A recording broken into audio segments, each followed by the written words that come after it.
Sa sunog naman nasawi ang isang senior citizen sa Antipolo City. Wala rin halos na isalba ang iba pang nasunugan sa lugar kung kailan pa naman magpapasko. Nakatutok si EJ Gomez.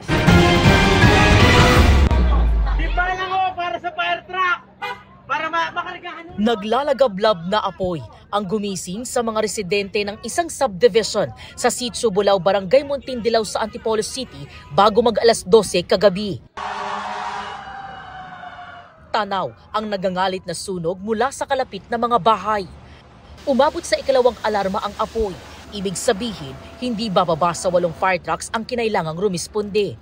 Ayon sa isa sa mga naapektuhang residente, nahirapan silang lumikas lalo't bata pa ang kanilang mga anak.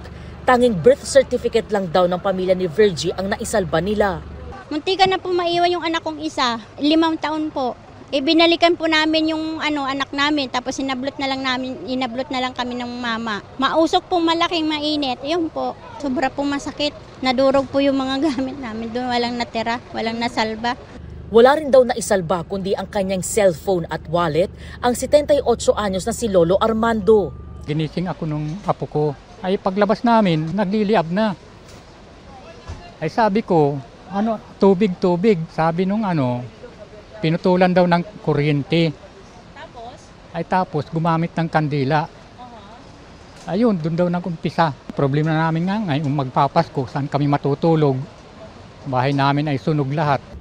Ilang oras namang naghintay si Rodel sa paghahanap sa kanilang naiwang 73 anyos na nanay. Mag-aalas 4 kanina nang kinumpirma ng Bureau of Fire Protection ang natagpo ang sunog na bangkay ng biktima. Kami ng mga tubig sabi sa bahay nila para maisalba pa po. Kaso wala na po, sobrang lakas na po ng apoy. Siguro po tulog na tulog po. Saka ulyanin rin po. Mahirap po. Biglaan po yung nangyari. Gabayan na lang po niya po kami magkakapatid. Ang estimate namin na area nung nasunog nasa 500 square meter. Tapos nasa 32 to 35 na families yung affected.